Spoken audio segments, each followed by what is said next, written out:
Hello YouTube, it is I, the Escobar, and it is so good to be back. Cue my music. Wait, what the hell? What song is this?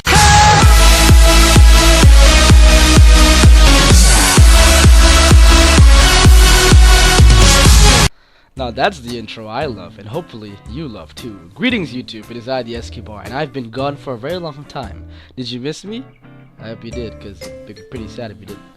Work, studies, and whatnot. I don't want to bore you with all the details of why I haven't been uploading videos or why I've been so busy. Let's just say that I've been indulging in life's daily pleasures. School. And watching a ton of Arrow and Gravity Falls. Ugh, these shows are so good. You should check out Korra too, the latest season. It's pretty awesome.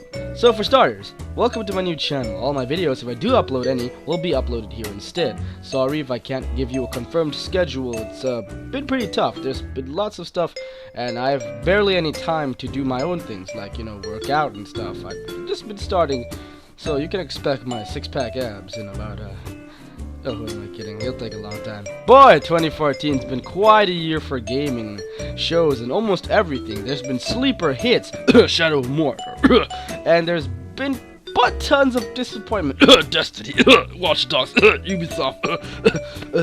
I'm sorry, I've got a really bad cough. So tons of these games have appeared throughout this year's calendar, and I've played most of them, and thus this is my top 10 games of 2014. It's not the definitive list, it's my list. I don't even feel I need to clarify this, but you know the trolls. So without further ado, let's get to my top 10 games of 2014. Number 10. Here we are. Awesome. Don't worry about a thing, my boy. This will soon be behind us, and we'll be off on a grand adventure. Because I have cleared my calendar for you. You and I are gonna tear shit up! Should I stay or should I go?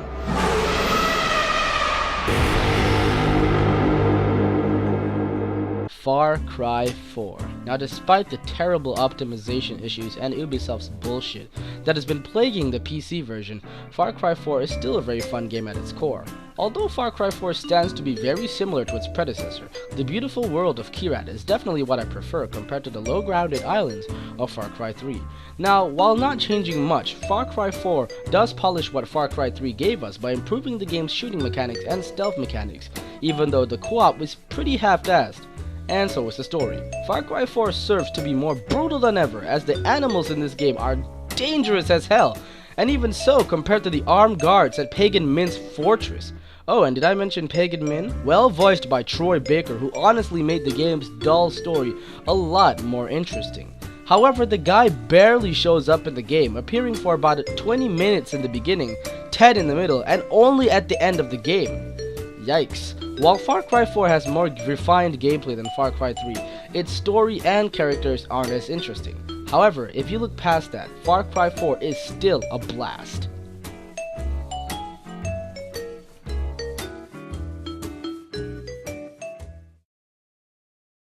Number 9.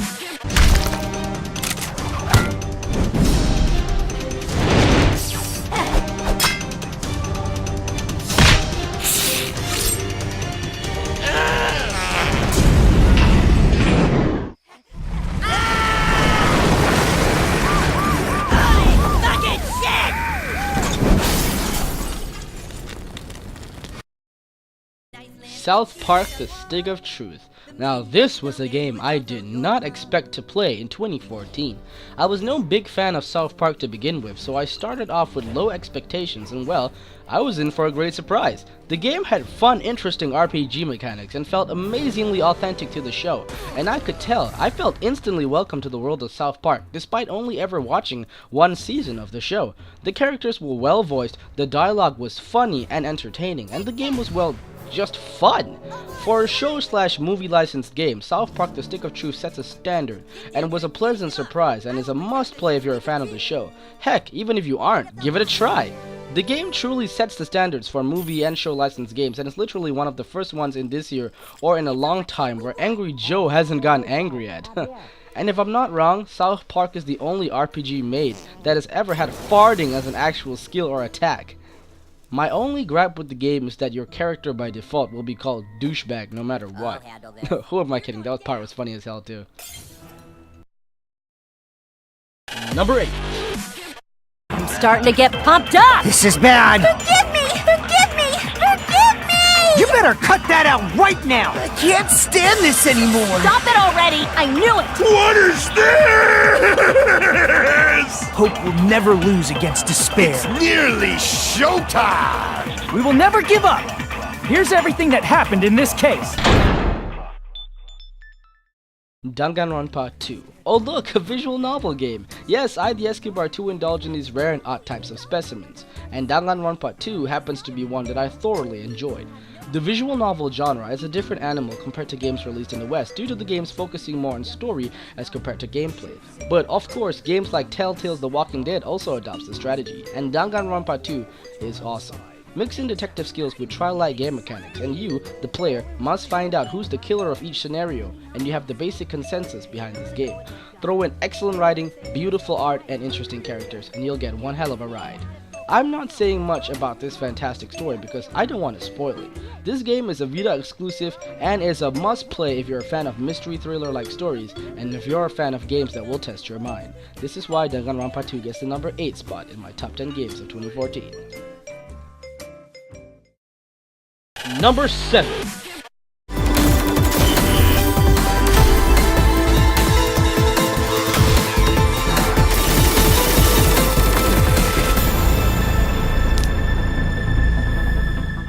Velocity 2X.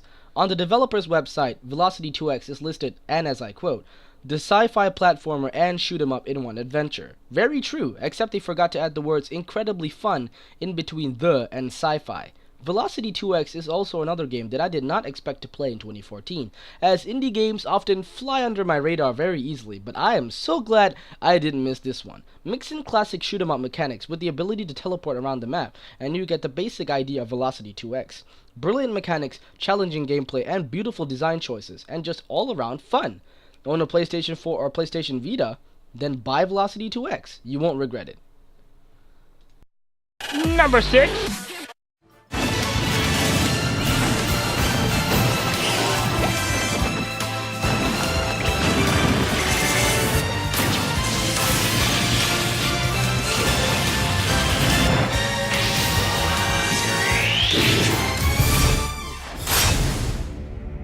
Super Smash Bros. For the Wii U. Now I skipped out on the Nintendo 3DS version because I wanted to wait for the Wii U version, which I felt was the definitive one, and I am thoroughly satisfied. As this was my first Smash game ever, I came in charging with high expectations, and I'm happy to say that most of them were met.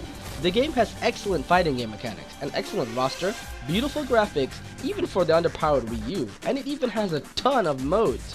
For a fighting game, content is stacked, and if you have 3 friends, bring them over, buy Smash Brothers, and have a ball of a time.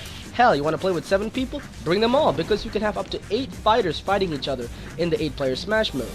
The best fighting game of 2014, no questions asked. And if you have a Wii U, buy this game now. Who am I kidding? This is probably the reason you have a Wii U. Number 5. 私はアニエス続けてまだだ。守るって決めたんだ。この祈り届いて私はクリスタルを壊します Bravely Default Flying Fairy. Okay, technically this game and Danganronpa 2 both released years before 2014 for the Japanese markets. I'm a consumer of the American market, so this to me is a 2014 game. Bravely Default is easily the best JRPG of 2014, which excels in, well, everything. Great characters, fantastic combat customization choices, and a story that will blow your freaking mind. The game has tons of classes in which you can unlock and use to face enemies with, be it the typical healing white mage or the move copying vampire. You are definitely spoiled for choice with character classes in Bravely Default. I need to say no more. A fantastic return to form for Square Enix after 3 terrible Final Fantasy games in a row, or 4 if 14 counts. If you have a 3DS and love JRPGs, Bravely Default Flying Fairy is a must-own. And hey, a sequel's coming on April 2015. And like its Western counterpart, we'll probably have to wait 2 years for it. Come on, Square, give it to us faster. Number 4.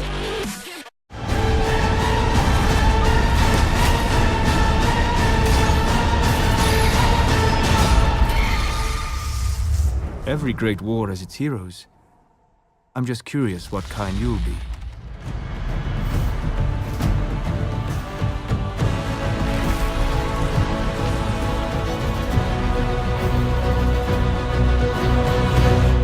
Dragon Age Inquisition, another great RPG game. Wow, 2014 really is the year of the RPG and the action games. Dragon Age Inquisition is a vast improvement to Dragon Age 2, which to me wasn't really all that bad of a game to begin with. It was a decent game with some poor design choices here and there, but Dragon Age Inquisition blows that all away. The game is a fantastic sequel, with great choices, a good story, and gameplay that will make you feel like you're truly part of the grand scheme of things in the world, and not just some random chosen one or whatever. Play as a strategist, or the Inquisitor as they like to call it, with a tactical view, or be like me and feel the thick of the hunt, fighting your enemies with pure skill and speed, mano a mano. Nevertheless, you'll definitely enjoy Dragon Age Inquisition if you're a fan of Western RPGs. Although you will feel quite lost if you haven't played the first 2 games. Like me, who I've only played Dragon Age 2 and never played Origins, so quite a bit was foreign to me. And also the multiplayer sucks ass. But other than that, Dragon Age Inquisition is great, and if you haven't picked this up, why not? It's one of the good games EA has released this year. Number 3.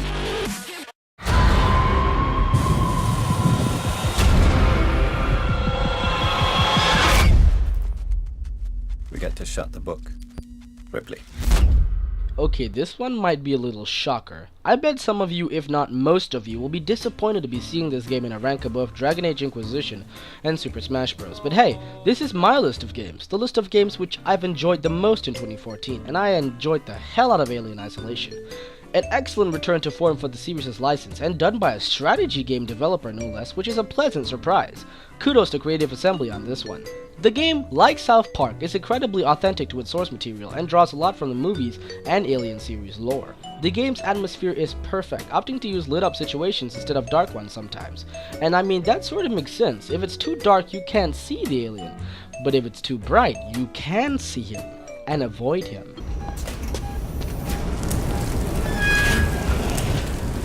Well, he knows where I am now. God, gotcha. Holy shit, holy shit. Don't move, don't move, don't move.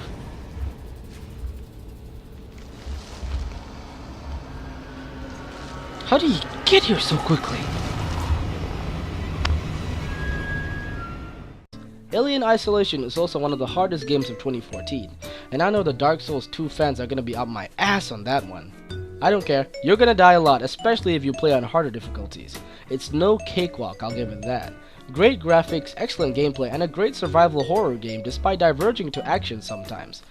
Alien Isolation scratched the survival horror itch that Shinji Mikami's The Evil Within unfortunately couldn't. The game has me freaking out sometimes as you have to get from point A to point B without being seen by the alien, and enter later levels in which you unlock the flamethrower, it's a one-hit kill. Literally, the moment he sees you, it's game over. You can't outrun him, you can't kill him, you can only hide. Well-voiced characters with a decent enough narrative, Alien Isolation is a fantastic game. Oh, an IGN 5.9 out of 10? I wouldn't mind the review score if your negative point for the game wasn't that the AI was unpredictable. Really? That's just dumb. Number 2. Here we are. Number 2. Who's gonna take the spot? Drum roll, please.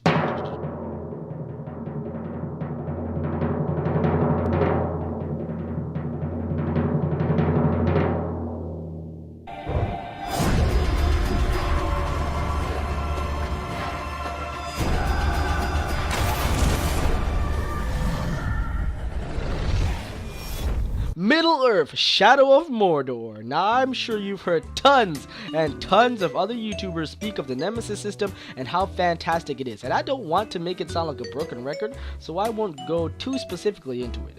You fight Orc General hate you, and if Orc General kill you, Orc General becomes stronger. That's the gist of it. There's way more to it than that. Shadow of Mordor is one of 2014's craziest sleeper hits. Amazing combat that draws mostly from the Arkham series combat style. Good but simple stealth mechanics that Assassin's Creed should have! And a well-voiced character roster with an interesting story if you're a Lord of the Rings fan. Hell, I'm not even a Lord of the Rings fan, and I enjoyed this game's story. This game turned me into a Lord of the Rings fan. Besides the game's great combat and world, the game also has an excellent progression system, which truly makes your character feel like he's evolving and getting stronger, which I feel is rare for an action game to do as of late. Did I also mention that the game looks absolutely gorgeous? It's beautiful, literally beautiful! And this is without the HD resource pack. The game is also considerably cheap, and you can get it for less than $40 almost everywhere. In a time where games normally release for $59.90, this is a huge plus, and this game is worth every penny. Pick this game up! Number 1! I'm not one for pets who don't listen to their masters. Release my Umbran sister.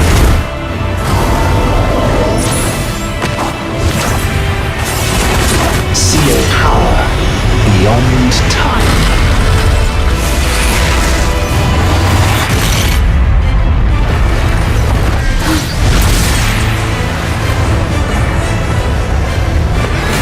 You will never be forgiven!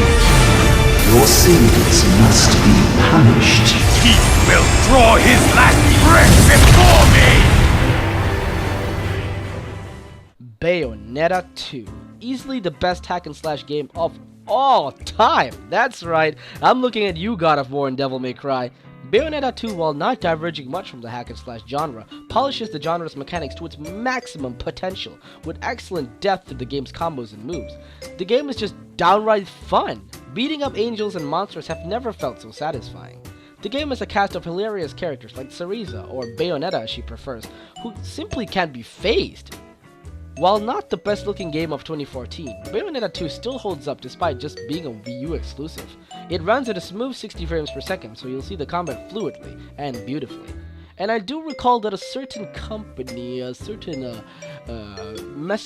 harbinger of disappointment, saying that 60 frames per second is weird and not cinematic? Ubisoft.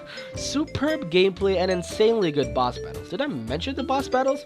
My god, they are freaking awesome, especially the one with the Lumen Sage and Lopter. The game's story is surprisingly enjoyable and interesting as well, coupled off with excellent character designs. And enemy designs as well. Bayonetta 2 is just awesome. The best action game of 2014, and one of, if not the best hack and slash game of all time. Bayonetta 2 gets my number 1 spot for the best game of 2014. So there you have it. Hope you've enjoyed my top 10 list of games for 2014. I know my list will piss some people off, but hey, that's life. Different folks, different strokes. So tell me, what is your top 10 games of 2014 down in the comments? And if you did like my list, or just the video in general, leave a like and subscribe. It's been a while, but it's good to be back. Hope you continue to watch and support Quantum Games. Have a good day, mankind.